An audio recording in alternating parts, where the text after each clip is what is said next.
Las opiniones expresadas en este programa son responsabilidad de quienes las emiten y no reflejan la posición del canal del Congreso. Bienvenidos a Vértice Internacional, soy Rina Musali. Estamos listos ya para desentrañar las claves de la política internacional. La migración es un tema de debate al más alto nivel de la agenda europea. Así lo puso de manifiesto la crisis migrante en Ceuta, donde miles de migrantes marroquíes trataron de cruzar por tierra y por mar para llegar a la ciudad autónoma de España. Esta crisis abre una serie de interrogantes. Más allá de que se revirtió este episodio, ¿pudieran darse nuevas oleadas migrantes? ¿Cómo juega aquí el concepto del Gran Marruecos en la política exterior de España? ¿Cuáles son los enigmas del presidente Pedro Sánchez, así como la alianza entre Estados Unidos y Marruecos? Les pido por favor que nos acompañen.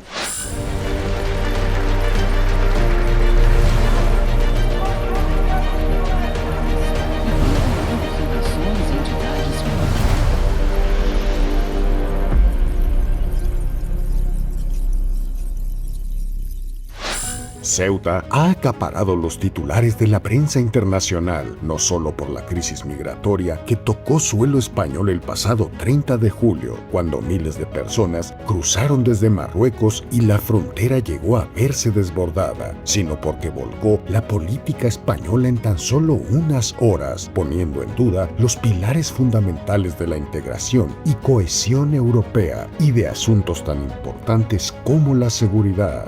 Cuando miles de personas cruzaron desde Marruecos y la frontera llegó a verse desbordada, sino porque volcó la política española en tan solo unas horas, poniendo en duda los pilares fundamentales de la integración y cohesión europea y de asuntos tan importantes como la seguridad, soberanía y fronteras. Pese al despliegue de boyas y barreras flotantes, el riesgo no parece haberse disipado. Nuevas olas migratorias pueden organizarse y convocarse desde un teléfono inteligente, amplificadas por la velocidad de las redes sociales. Más allá de los éxodos, la crisis migratoria tiene una dimensión geopolítica, porque Ceuta es un punto donde convergen territorio, soberanía, seguridad, pero también las relaciones de poder entre Marruecos, España, Estados Unidos y la Unión Europea.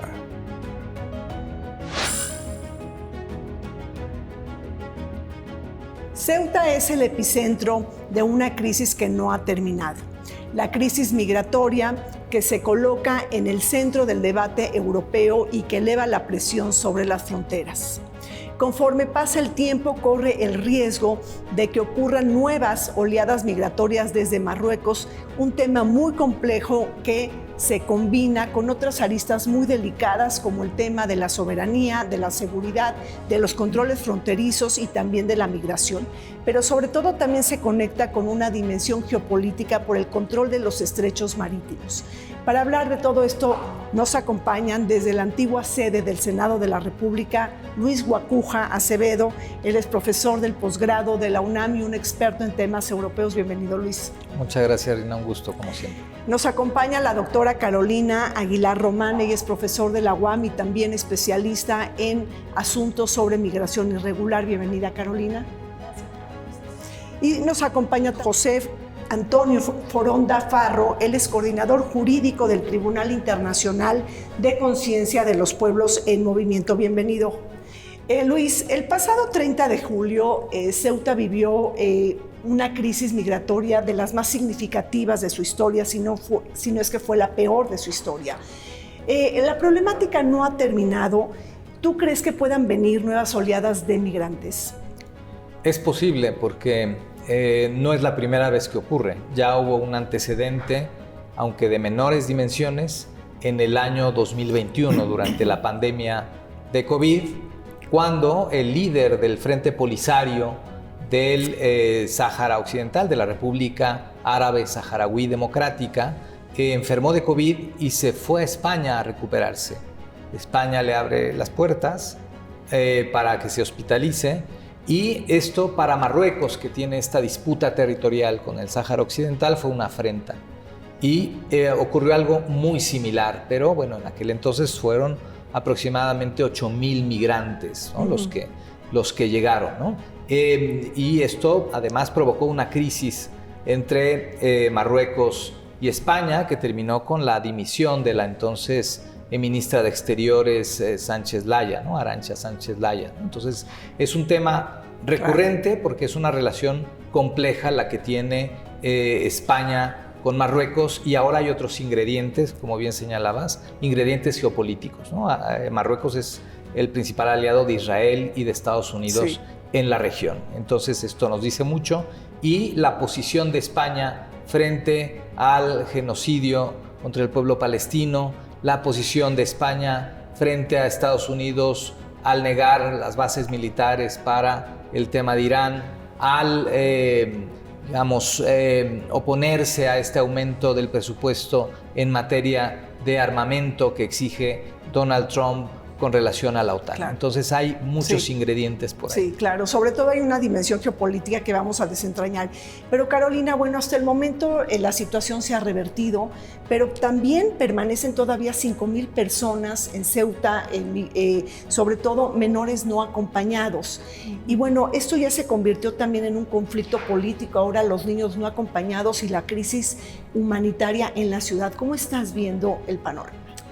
Bueno, para empezar, creo que es importante mencionar por qué las niñas, niños y adolescentes viajan solas y solos, ¿no?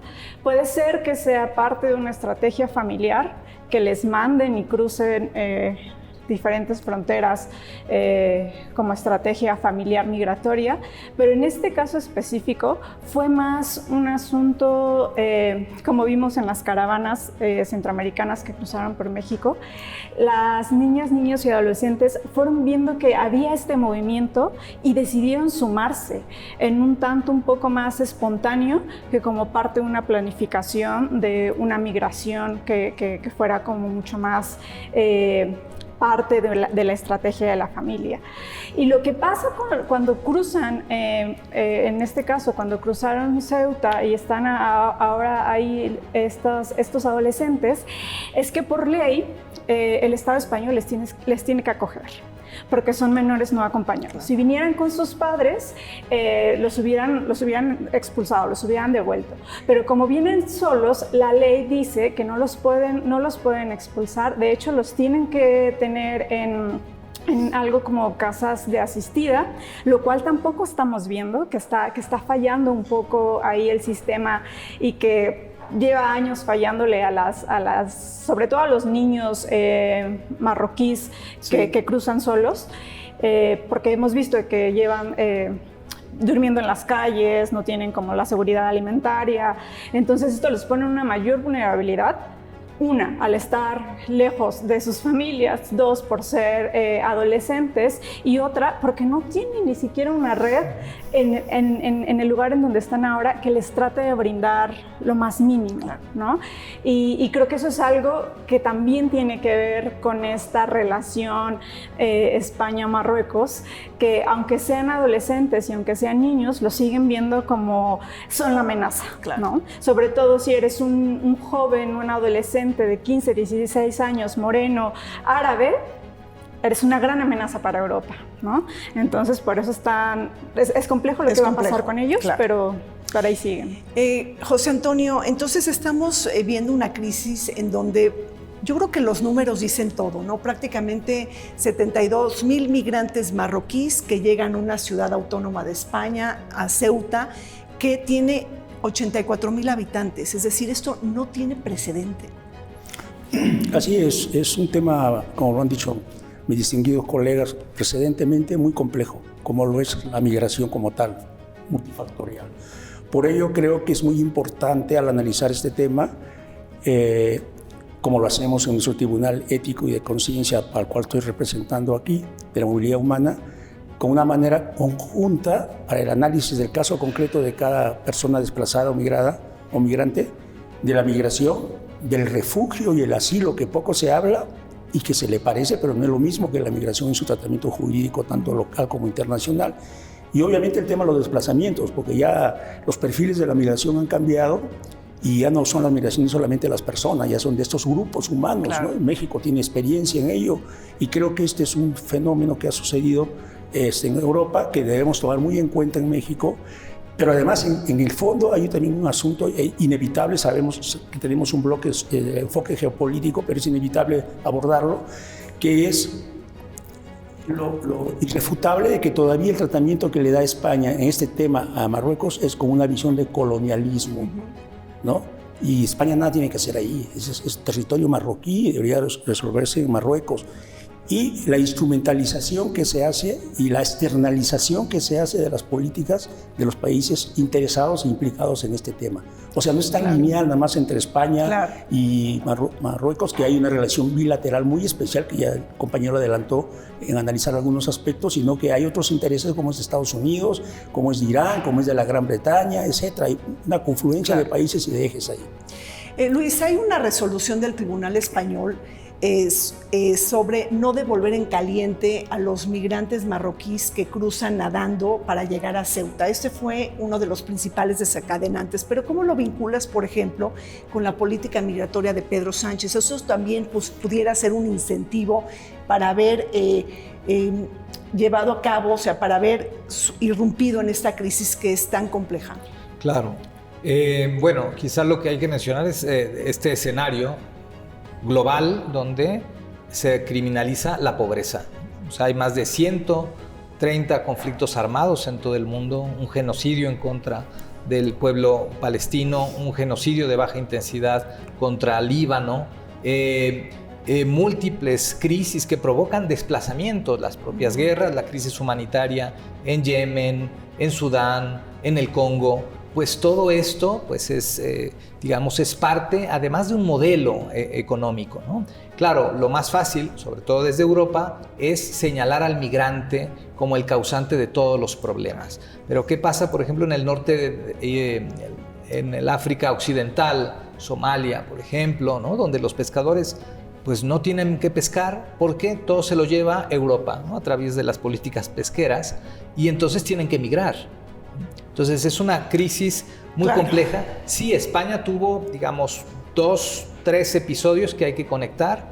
Primero, que en el mes de junio la Unión Europea aprobó un reglamento sobre devolución de migrantes, un reglamento que tiene su antecedente en la Directiva Retorno de 2008 de la Unión Europea, muy criticada. Este reglamento también muy criticado por organizaciones como Amnistía Internacional, que lo que propicia es devolver a los migrantes en situación irregular, incluso para que estén en un país tercero mientras se decide su situación, y ese país tercero puede ser Argelia, ¿no? 3 meses o 6 meses, ¿no?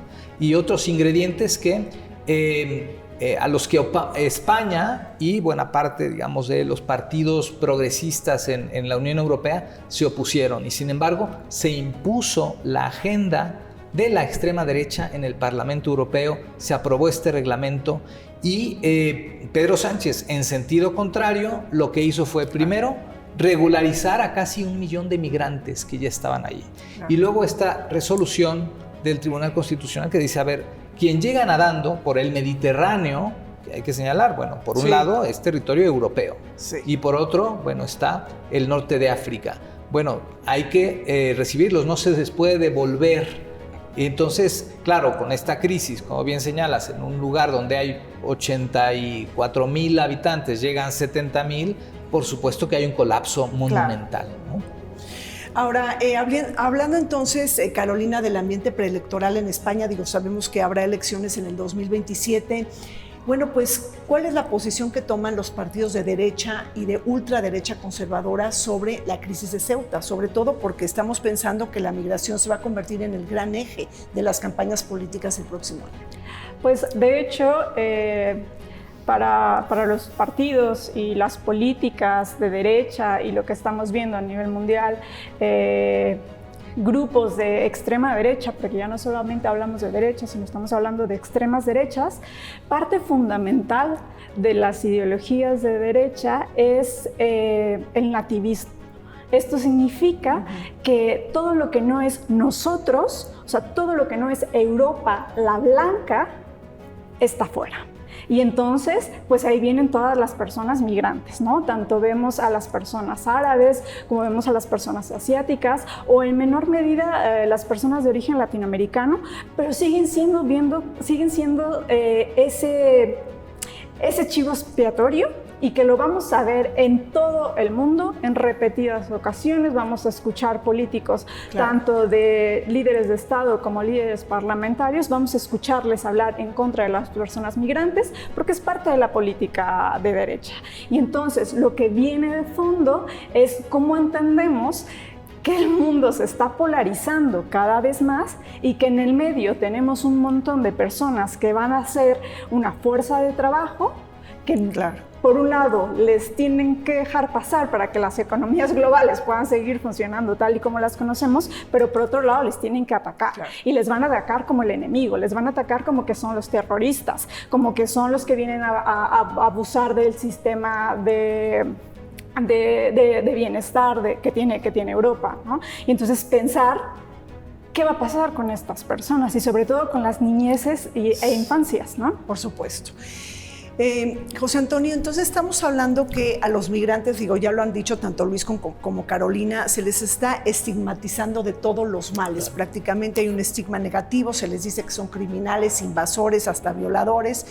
Y bueno, todos sabemos que migrar no es un delito, pero también lo ocurrido en Ceuta es inaceptable. Entonces, ¿dónde te colocarías en esta disyuntiva? Primero quiero hacer una precisión, no precisión, sino un aporte a lo que han dicho mis compañeros. Del análisis que hemos hecho en el tribunal, por eso hablamos de la movilidad humana de manera integral. Después del atentado del 9/11, se impuso en el mundo una política desde el norte en el tema migratorio, con 4 o 5 características que con sus tropicalizaciones en cada parte, en cada continente sucede. Uno, lo que dijo la compañera, la estigmatización del migrante. Cuando hablo de migrante, hablo con ese enfoque integral del refugiado, del asilado y del desplazado, ¿no? Para darle las visas, para darle los accesos, o sea, es un estigma ser migrante. El otro es el tema, y que creo que es uno de los centrales, si es que no es el más, el tema de la securitización. Es decir, poner esa visión de seguridad nacional sobre la seguridad humana, que es lo que debería ser la perspectiva o el paradigma a abordar. Entonces, es muy fácil la política de contención-expulsión, aunque haya leyes, aunque haya instrumentos internacionales, aunque haya compromisos. El otro es la mercantilización del migrante. Grupo vulnerable, mano de obra barata, se le puede explotar en sus derechos, se le puede sacar la plusvalía.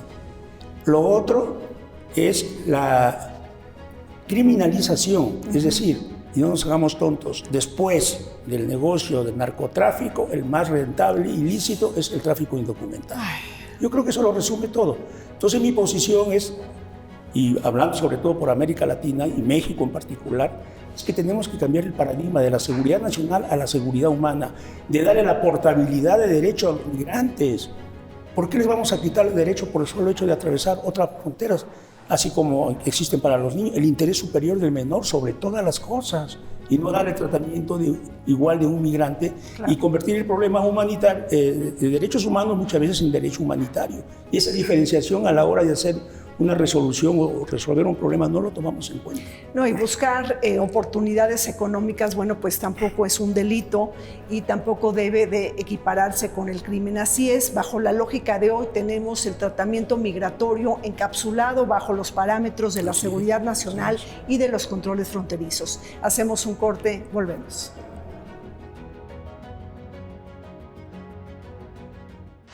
La crisis migratoria de Ceuta puso a prueba la capacidad de España y de la Unión Europea para gestionar una llegada masiva y repentina en una de sus fronteras exteriores. En apenas unos días, alrededor de 72,000 personas cruzaron desde Marruecos hacia el enclave español. La crisis coincidió además con la entrada en vigor el 12 de junio de 2026 del nuevo Pacto Europeo sobre Migración y Asilo, convirtiendo a Ceuta en una de sus primeras grandes pruebas. Aunque no hay una causa en concreto, los expertos señalan la desinformación en redes sobre el procedimiento de deportación, el programa de regularización español de residencia y trabajo por 1 año, o que el episodio guarda relación con el viaje que Pedro Sánchez realizó a Argelia el mes pasado como una forma de presión política por parte de Marruecos.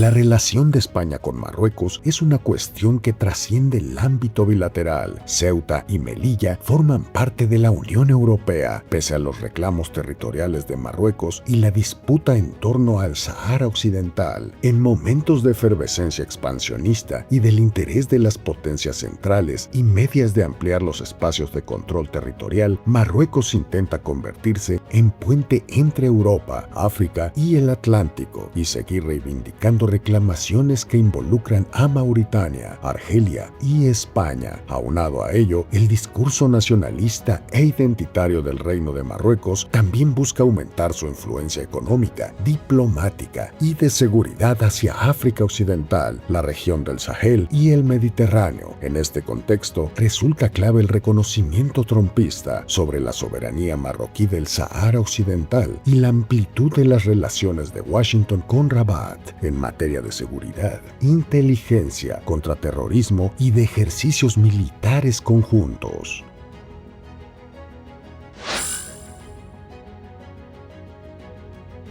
Continuamos analizando y desentrañando la crisis migratoria en Ceuta, un tema que ha robado la atención de los 27 líderes de la Unión Europea. Luis, ¿qué lectura tiene España prácticamente del concepto del Gran Marruecos? Porque hay todavía reclamos históricos que hace Marruecos sobre los territorios de Ceuta, también de Melilla y de otros islotes y peñones. ¿Qué implicaciones tiene todo esto para la política exterior de España? Sí, el caso de Ceuta y Melilla, estas pequeñas penínsulas que colindan con el Mediterráneo, particularmente Ceuta, que es la protagonista de esta crisis, pues colindan en el sur con Marruecos, en el norte con el mar Mediterráneo, pero Ceuta y Melilla, al ser ciudades autónomas de España, pues son territorio español, ¿no? Y digamos que son la puerta de entrada no solo a España, sino a la Unión Europea. Y esto hace más compleja esta crisis, ¿no? Es cierto que hay reclamos de Marruecos, no todos son válidos de acuerdo al derecho internacional, porque no hay una reivindicación territorial, aunque se podría pensar, no la hay, porque históricamente esos territorios no han sido de Marruecos, no hay un tema de descolonización, como sí lo puede haber en otros sitios, ¿no? De acuerdo con Naciones Unidas. Y la ONU tampoco lo reconoce como parte del territorio de Marruecos. Exacto, pero lo que sí ha hecho en los últimos meses el Consejo de Seguridad de Naciones Unidas, ahí hay dos soluciones muy cuestionables, donde se ha presionado y se ha dado la lectura del dominio, por ejemplo, de Israel sobre los territorios palestinos y también de Marruecos sobre el Sahara Occidental, cuando esto es contrario a las propias resoluciones de Naciones Unidas, ¿no? Sí, hay una disputa con el Sahara Occidental, donde está pendiente desde hace décadas un referéndum de autodeterminación del pueblo saharaui, ¿no? Y también la visita de Pedro Sánchez a Argelia días antes de esa crisis. Eso incomoda mucho al rey de Marruecos. Claro, sí, incomoda muchísimo a Marruecos porque es también como un enemigo histórico Argelia, ¿no? Entonces ahí hay otros componentes y también unas disposiciones normativas que han tratado de regularizar también a la población saharaui en España, ¿no? Que históricamente pues el Sahara estuvo bajo el dominio de España y después, justo con la muerte de Franco, pues ha tenido otro estatus, pero que no se ha resuelto. Entonces, en estas disputas, tanto la posición de España con respecto al Sáhara Occidental, como estas alianzas perversas, ¿no?, de Marruecos con Israel y con Estados Unidos, que por supuesto enseguida Donald Trump dijo, miren lo que pasa aquí está el tema del show, ¿no? Miren lo que pasa ahí, lo que le está pasando a España, le puede pasar a Estados Unidos si ganan los demócratas, ¿no? Entonces ya con miras a las elecciones de medio término en Estados Unidos en noviembre, ¿no? Entonces aquí hay otros componentes que se han mezclado. Es cierto que hay mafias que difunden mensajes de texto para decir España abrió las puertas. Y es cierto que hay también una reacción muy perversa de Marruecos de abrir las puertas de par en par cuando tiene obligaciones, ¿no?, con España y con la Unión Europea, y esto se vuelve un cóctel que no a ver, no hay que negar el tema humanitario, porque nadie cruza por más que estén las puertas abiertas por gusto, sino que hay una necesidad. Carolina, retomo un poco lo que está comentando Luis.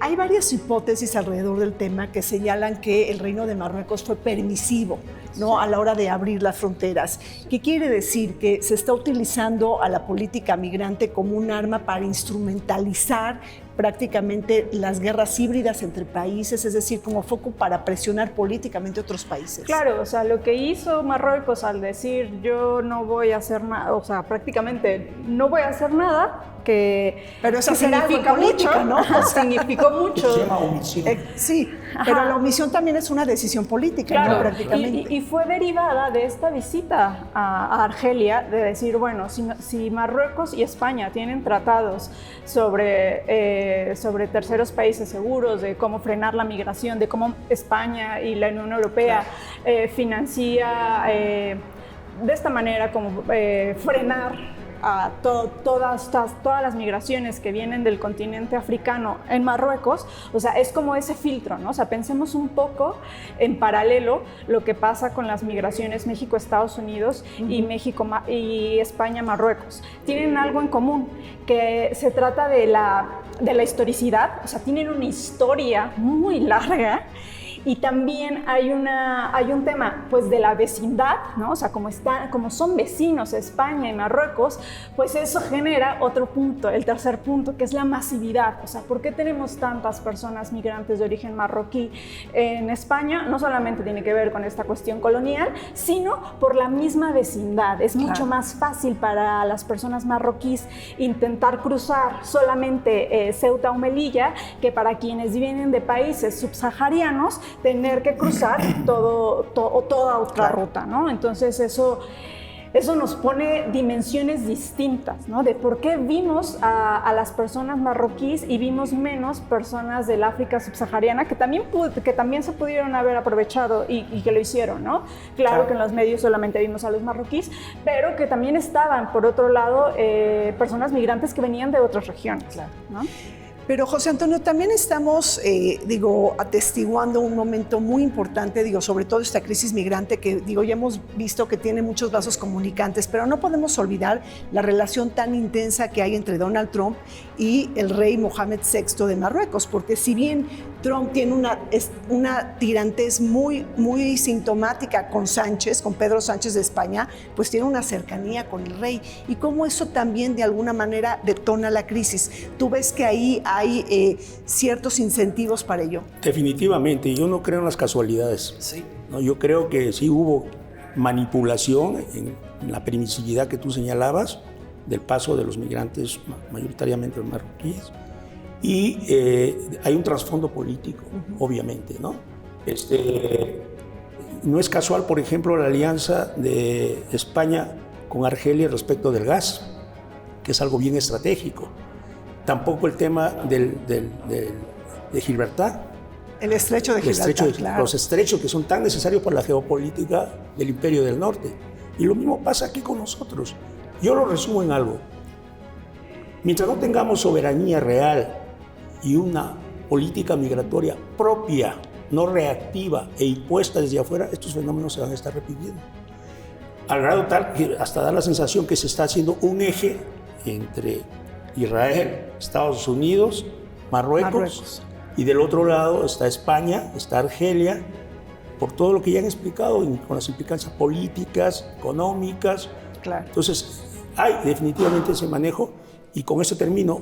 Y se ha convertido en la práctica Marruecos en el cuarto de llaves para abrir o cerrar la válvula cuando se quiere usar a la población migrante. Sí. Entonces hay que hablar también con claridad.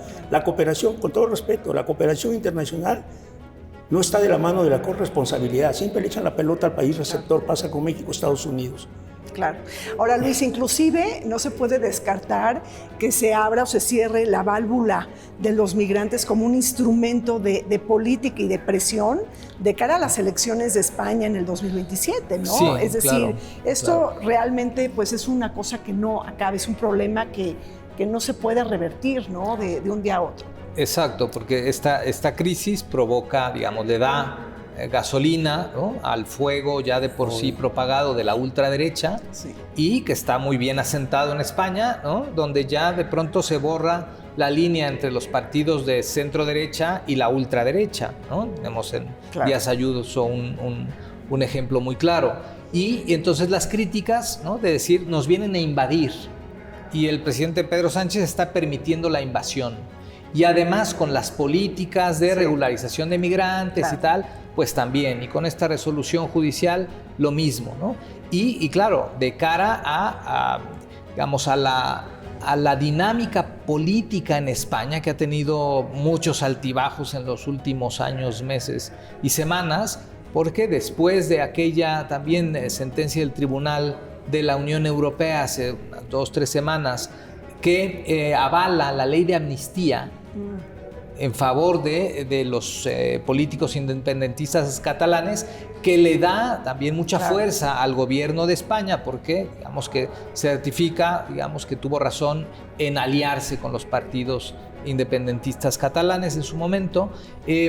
Pues ahora este episodio le resta puntos, ¿no? Incluso hay la presión para que adelante elecciones, ¿no?, cuando están previstas para el próximo año, y esta presión política en un momento además que se le está resquebrajando también la alianza de gobierno a Pedro Sánchez, pues le complica la gestión. Y bueno, ya hablaremos de qué pasa en el resto de los países de la Unión Europea. Claro.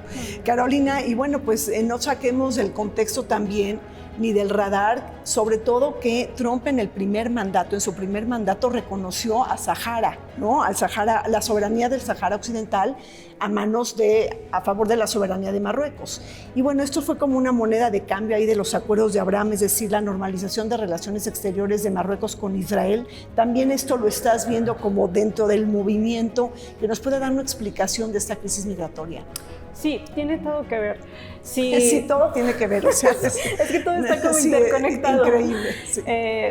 Y aunque pareciera que fue algo que ya tiene años atrás, ¿no? O sea, porque ya estamos en el segundo mandato de Trump. Sin embargo, todo lo que pasó, un paréntesis, todo lo que pasó durante el primer mandato de Trump fue sentar las bases de una maquinaria política y sobre todo de una política exterior basada en el golpeteo, ¿no? O sea, eso hizo su primer mandato, para que ahora en el segundo ya tiene todo listo, y entonces ahora sí pone en marcha la maquinaria.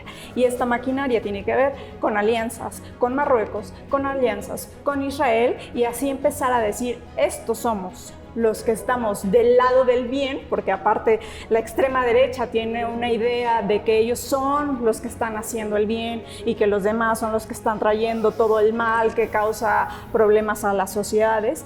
Entonces eso sí está repercutiendo no solamente tanto en Estados Unidos, Marruecos e Israel, sino también está repercutiendo en toda la Unión Europea, ¿no? De cómo van a actuar cuando también tenemos nuevos actores que son de ultraderecha, cómo van a actuar ante estas alianzas que ya están preestablecidas. ¿Se van a sumar a estas alianzas? ¿Harán otras que a lo mejor sean todavía más de extrema derecha, que yo en este momento todo lo creo posible, ¿no? Entonces pensar que sí tiene un impacto no solamente en términos geopolíticos, sino en términos también de la guerra, de cómo se está jugando y cómo se está pensando la guerra, ¿no? O sea, todo lo que se hizo, todo lo que pasó en Gaza, el genocidio palestino, tiene un estrecho vínculo con el uso de armamento y de tecnologías específicas que Estados Unidos está proveyendo tanto a Israel como a Marruecos. ¿Y qué pasa? Y dirán ustedes, ¿qué tiene que ver las armas y la guerra con la cuestión migratoria? Bueno, pues que todas estas armas que tienen que ver mucho también con inteligencia artificial, que son los drones no tripulados, pues todas estas armas se están utilizando en las diferentes fronteras, porque se utilizan en la frontera México-Estados Unidos, se utiliza en la frontera del Mediterráneo para detener, ¿no? O sea, se está utilizando una idea militarista, armamentista, que está siendo patrocinada por Estados Unidos y que fue probada en el genocidio palestino, ¿no? Claro. Bueno, entonces, en otras palabras, José Antonio, estamos viendo que la migración se está convirtiendo en un arma geopolítica prácticamente, que forma parte de las guerras híbridas de la actualidad. Definitivamente, y retomando lo último que dice la compañera, perfecta, precisamente eso es la securitización, la militarización, la criminalización del fenómeno migratorio. Y trayéndolo aquí a nuestro continente o subcontinente, o sea, lo que quiero significar que esto no es casual. Los medios, que además están distorsionados, muchos de ellos, nos presentan como algo así espontáneo, pero esto está premeditado y estructurado. ¿Cómo está cambiando el perfil político de nuestra América Latina? Y hay otros modos sofisticados ya no son los golpes militares con los gorilas y los tanques, y ahora es desestabilizando los gobiernos, metiéndose en su manejo de su política, ¿no? Y con el famoso lawfare, con la propia ley, imponiendo delincuentes de presidentes, leas el de Honduras, leas el de Ecuador, con todo respeto con mis hermanos que voten por esa opción, pero veamos quiénes son, y el nuevo presidente de Colombia y lo que posiblemente se venga con Brasil. O sea, no es casual, ¿no? Entonces, eso pasa con la Unión Europea, minimizada totalmente, sin capacidad de decisión. Viene todo esto planificado desde el imperio, sus socios, y hacen lo que están haciendo. Y la migración, obviamente, que es el instrumento.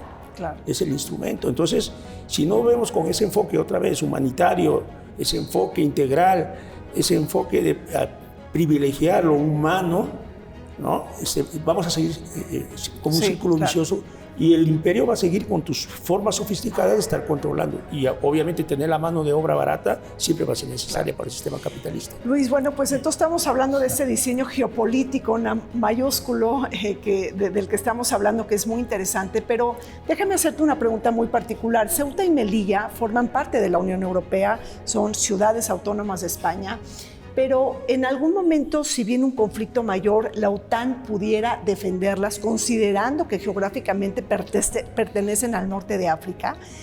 A ver, platícanos ese embrollo de diferentes actores, ¿no? Es que sí tienen una condición, y bueno, quisiera decir algo a propósito de lo que mencionó el doctor José Antonio, que no es casualidad. Recién hace unos días tomó posesión el nuevo presidente de Colombia, y dentro de sus prioridades, ¿no?, estando tan lejos, mencionó el reconocimiento del dominio de Israel sobre los Altos del Golán y de Marruecos sobre el Sáhara Occidental, ¿no? ¿También de Marruecos? Sí, lo mencionó también, ¿no? Entonces, bueno, pues todo está conectado en esta narrativa, ¿no?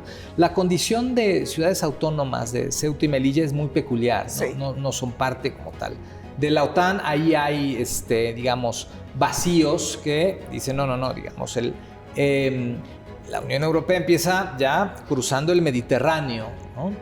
Entonces hay estas, digamos, estos matices con respecto a esta condición muy peculiar de Ceuta y Melilla, que hacen difícil pensar que, bueno, una vez que llegan los migrantes a Ceuta e invaden, están invadiendo la Unión Europea, ¿no? O sea, y por eso muchos países europeos también dijeron, no, pues vamos aquí a cerrar las puertas, porque estos migrantes no se quedarán ahí si llegan a la península ibérica. Después, bueno, pensemos en los marroquíes que hablan francés, no hablan el idioma de España, y entonces van a querer ir a Francia, ¿no? Y entonces no es un problema que se le quede a España, aunque la reacción de varios países europeos es decir, es tu problema porque gestionaste mal las cosas. Bueno, pues así es. Toda esta crisis de Ceuta pues trasciende la relación bilateral entre Marruecos y España. Nuevos actores geopolíticos se apuntan en este episodio, como Estados Unidos, la Unión Europea y también la OTAN. Hacemos un corte, regresamos. La crisis de Ceuta no puede entenderse únicamente como un episodio migratorio. Se inserta en una relación marcada por los reclamos territoriales de Marruecos sobre Ceuta y Melilla, dos ciudades españolas situadas en el norte de África y consideradas por Madrid parte irrenunciable de su territorio nacional. La disputa está estrechamente vinculada con otros elementos de la relación bilateral, especialmente el Sáhara Occidental. España abandonó abandonó formalmente su posición de potencia administradora, lo que le permitió recuperar la cooperación con Rabat, particularmente en migración y seguridad, aunque deterioró temporalmente las relaciones con Argelia, rival regional de Marruecos. De esta forma, migración, soberanía, Sahara Occidental y seguridad mediterránea forman parte de un mismo tablero geopolítico y como mecanismo de presión.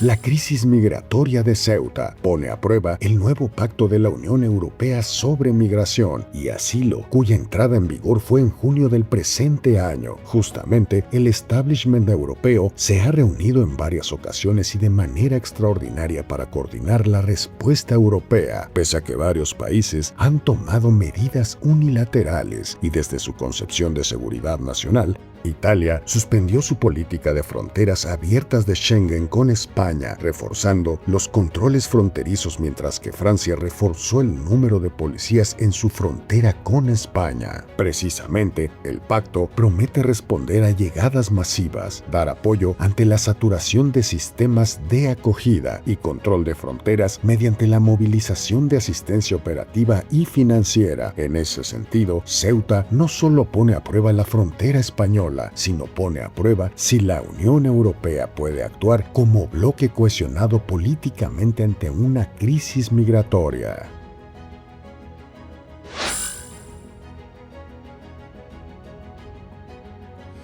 Seguimos adelante comentando sobre la crisis migratoria en Ceuta y cuáles son los impactos que ha generado todo esto en la Unión Europea.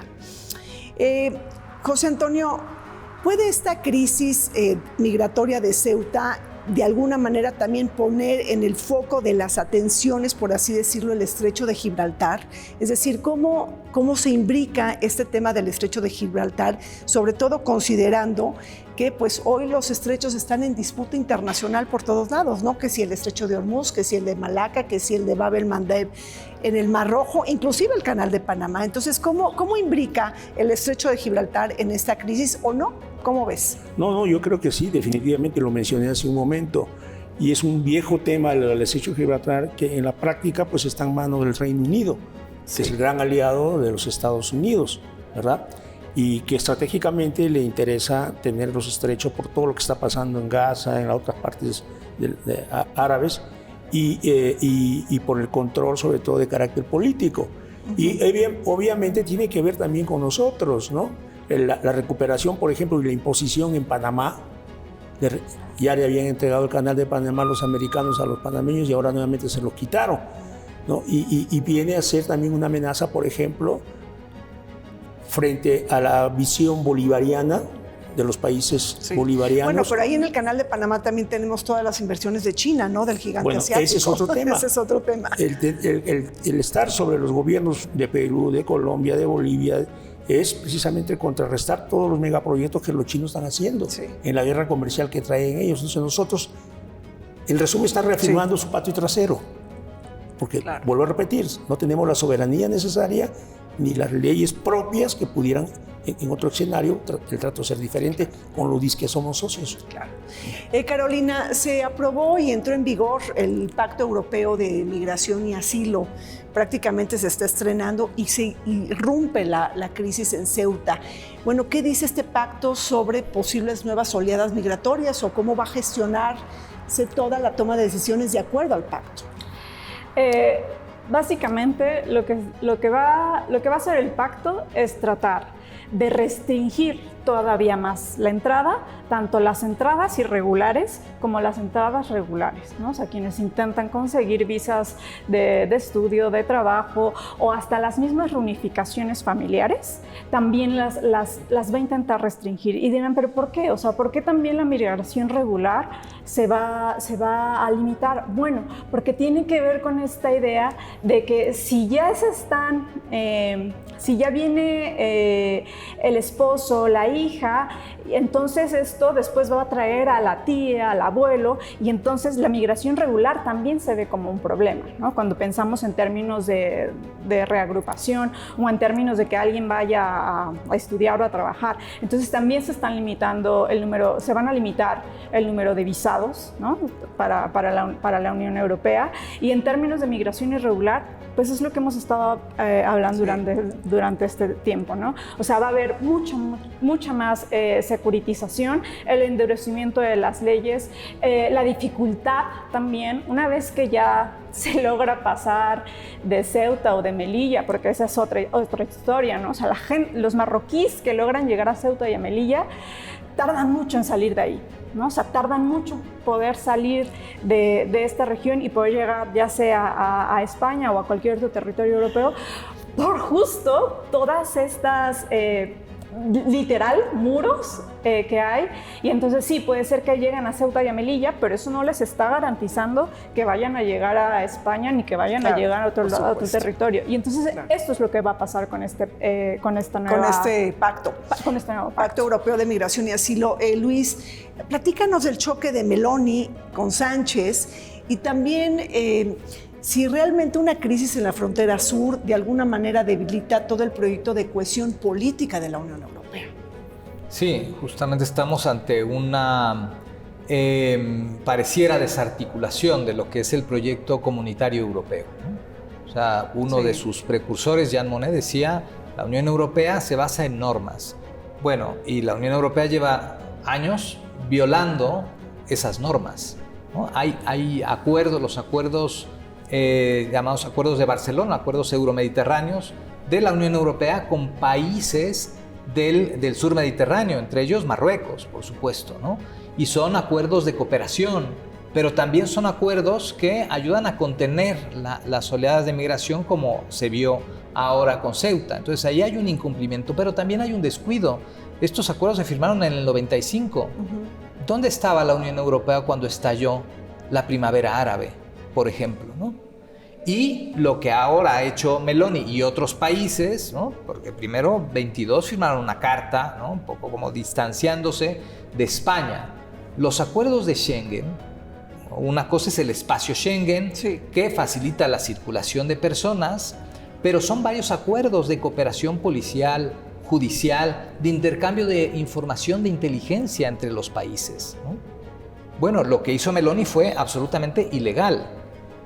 Pero después siguió Merz en Alemania diciendo, bueno, yo también voy a cerrar aquí las puertas. En fin, y la presidenta de la Comisión Europea también volteando hacia otro lado, aplaudiendo esa carta de los 22.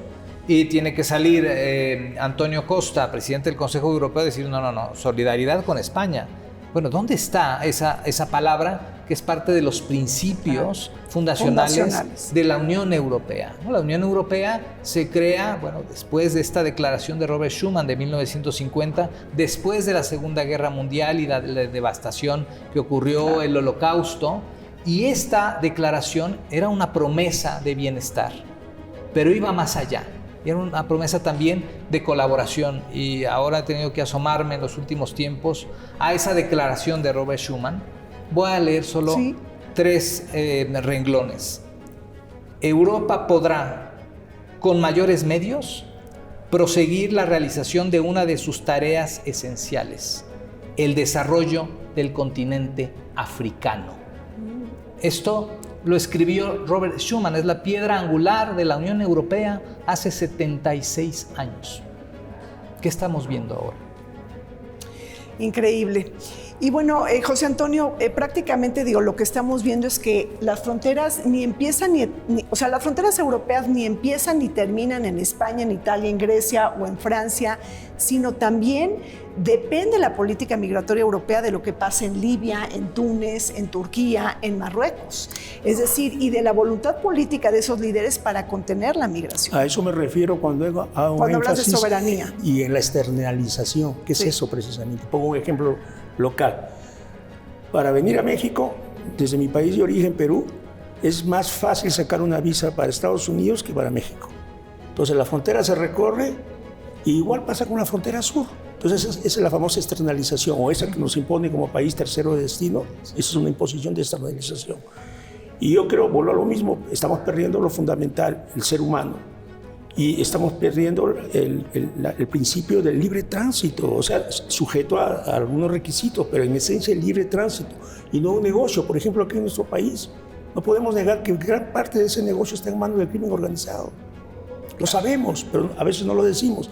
Y por ejemplo, no hablamos de un tema central que yo siempre he dicho, hay que pensar por casa. Todo esto que estamos analizando, ese fenómeno se repite en la migración interna. México es un mosaico de países, es un país grandísimo. Cuando hablamos de esos temas que se externalizan, toda esta explotación, toda esta discriminación, toda esta negativa sistemática de derechos. Por eso yo insisto en el tema de la portabilidad de derechos, en el cambio de paradigma a la seguridad humana. Seguridad humana. Bueno, pues ya para terminar, se nos está acabando el tiempo, pero me parece que, bueno, pues el Mundial del 2030 se va a organizar entre Marruecos, entre Portugal y España. Digo, no podemos dejar de decirlo, Luis. ¿Ves fácil la organización entre estos tres países? Carolina, ¿qué piensas? Bueno, ya hay voces de políticos en España que dicen que España no debe participar con Marruecos, ¿no? O sea, en este Mundial de Fútbol, que por otra parte estamos viendo, ¿no?, toda la perversión de la FIFA, ¿no?, sí, la criminalidad, ¿no?, otorgando premios de paz a Donald Trump. O sea, estamos en una aniquilación de valores bárbara, ¿no? Sí. En una hipocresía de narrativas, porque sí, Meloni dice, voy a cerrar aquí el tema del paso de España. A ver, Italia recibe mucho más migrantes que España. E Italia regulariza más migrantes, pero no lo dice, cuando menos en voz alta, porque los necesitan, por la baja natalidad, porque los migrantes son los que tienen hijos, los que aportan a la seguridad social, los que pagan impuestos, los que activan la economía. Pero ese discurso no conviene, entonces hay que decir otro, y hay una guerra también de narrativas muy importante que favorece, por supuesto, a la ultraderecha. Entonces, la crisis migratoria en Ceuta pone en peligro esta alianza del Mundial de Fútbol en 2030. ¿Qué opinas? No sé si la ponga en tensión, porque como hemos visto, la FIFA tiene una capacidad de articular cosas que no pueden ser articuladas, ¿no? O sea, tan solo lo que pasó con el Mundial México, Canadá y Estados Unidos, ¿no? Entonces tiene una capacidad política, económica, y yo creo que también tendrá... Que supera muchos estados, claro. Que yo creo que por ahí podría ser, sí. Pero también pesa el lado político, ¿no? O sea, lo que estamos viviendo ahora va a ser una tensión que no se va a acabar con lo que pase con estas personas que siguen en Ceuta, ¿no? Entonces tendríamos que repensar que lo que se viene en términos generales para las migraciones es una criminalización, pero cuando hablamos de criminalización, esto ya está mucho más perfeccionado. Sabemos que Estados Unidos tiene la mayor cantidad de centros de detención en el mundo, pero el segundo país con más centros de detención es el Reino Unido, y esto se va a ir replicando, porque cuando hablamos de criminalización de las personas migrantes, hablamos de que a todo aquel que no es nacido por padres de ese país, les dan penas de cárceles más altas que a los ciudadanos. Eso se ve en todos los países de la Unión Europea. Esa es la verdadera criminalización. O sea, primero se te criminaliza por el color de piel, por la religión, que por si usas burka, y después crean leyes que dicen, bueno, pues si usted no es un ciudadano nacido de padres tal, entonces tendrá penas más altas. Eso es a lo que nos vamos a enfrentar, ¿no? Bueno, pues así es, la cuestión migratoria de Ceuta está afectando los pilares fundamentales de la integración europea, y sobre todo pues que este tema es vinculante con temas tan relacionados como la seguridad, la soberanía y el control fronterizo. Pues muchísimas gracias a José Antonio Foronda Farro. Un placer. Por estar con nosotros, a Carolina Aguilar y a Luis Guacuja. Volvemos. El estrecho de Gibraltar constituye un punto crucial en el mapa geopolítico. Conecta el Océano Atlántico con el Mar Mediterráneo y separa geográficamente Europa de África. Por sus aguas transitan más de 100.000 buques al año, lo que lo convierte en un punto estratégico para las rutas comerciales y energéticas internacionales. En este espacio convergen España, Marruecos y el Reino Unido, debido a la presencia de Gibraltar, territorio británico de ultramar, del que España reclama su soberanía. A ello se suma la presencia militar estadounidense en España, especialmente en la base naval de Rota, y la importancia del área para la seguridad marítima, los flujos migratorios y la lucha contra actividades ilícitas. Así, el estrecho funciona no solo como una puerta comercial entre el Atlántico y el Mediterráneo, sino también como un espacio de interacción y competencia geopolítica entre Europa, África y el espacio atlántico. Llegamos al fin de Vértice Internacional. Zorrina Musali. Les recuerdo que este programa se transmite todos los martes y los sábados por el canal del Congreso. Hasta pronto.